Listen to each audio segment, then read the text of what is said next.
time, 3 times. What parts are you playing in the passion play? I play. This year I've had the privilege to play Peter.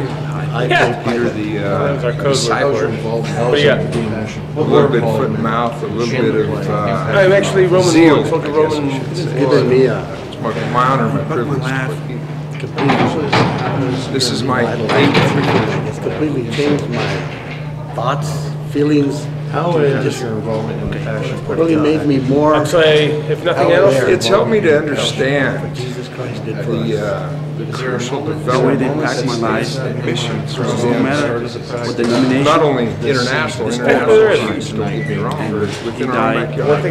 It's helped me to understand that there are people in different times and He's different alive. What I have really noticed cultures that need to understand and need to know. Cause of concrete, cause So it gives me an opportunity to be involved with people that I might not whether have got to know otherwise. they have nothing to Stanford do gets with just that section of fantastic visionary. Everybody's willing to help each other, Stuff helping out them there, out. opportunities that he You have a allows. question, you ask Stan's somebody, always nobody's too busy.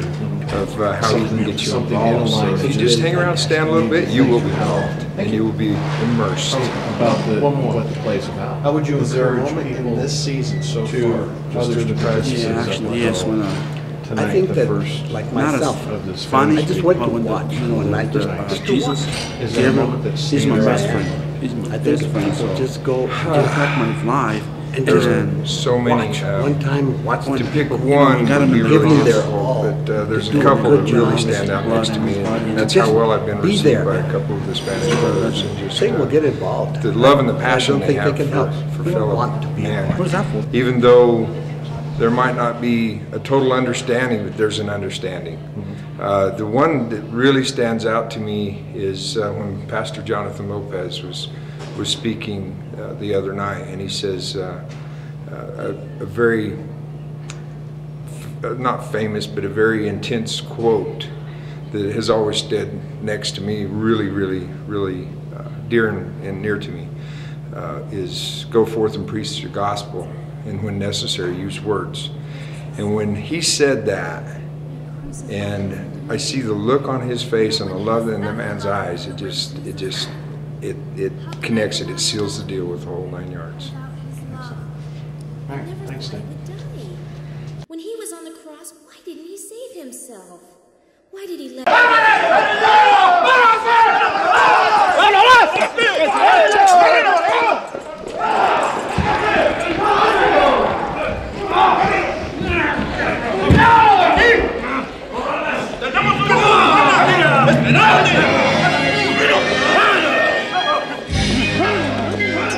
Over 250 people from 2 different language backgrounds coming together to evangelize to the masses, sharing one person's vision to reach out and touch the untouchables, the people who thought that they had it all but didn't realize they had nothing.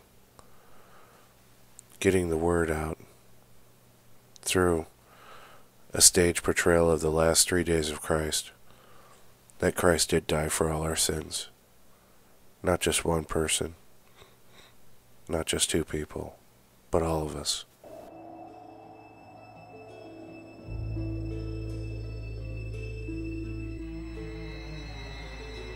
Gates and doors were barred, all the windows fastened down. I spent the night, sleeplessness and rose at every sound, half in hopeless sorrow, half in fear the day we find the soldiers breaking through, drag us all away. Just before the sunrise, I heard something at the wall. The gates began to rattle, and a voice began to call. I hurried toward the window, down into the street, expecting swords and torches and the sound of soldiers' feet. There was no one there but Mary, so I went down and let her in. John stood there beside me as she told us where she'd been. She said they've moved him in the night, none of us knows where. stone's been rolled away, and now his body isn't there. We both ran toward the garden, then John ran on ahead. He found the stone and the empty tomb, just the way that Mary said. But the winding she they'd wrapped in was just an empty shell. The hour where they'd taken him was more than I could tell. Something strange had happened there, just what I didn't know. John believed in miracles, I just turned to go.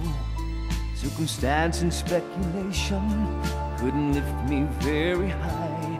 I'd seen them crucify him, and then I watched him die.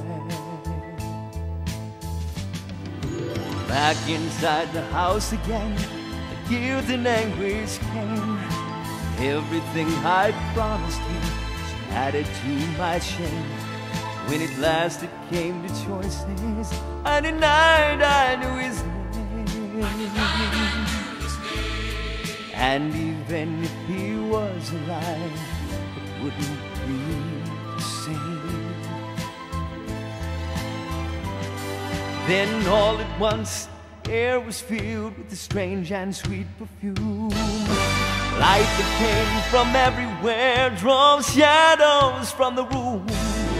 Jesus stood before me with his arms held open wide, and I fell down on my knees and just clung to him and I cried.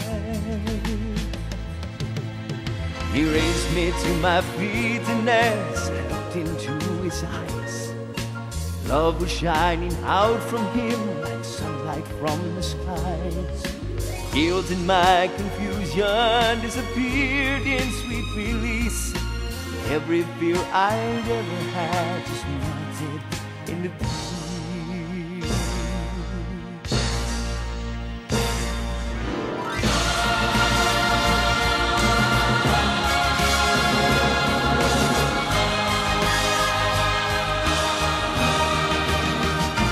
He's alive, he's alive, he's alive, and I'm forgiven. Heaven's gates are open wide. He's alive, he's alive, he's alive, I'm forgiven. Heaven's gates are open wide. He's alive, he's alive, he's alive, I'm forgiven. Heaven's gates are open wide. He's alive, he's alive, he's alive, he's alive.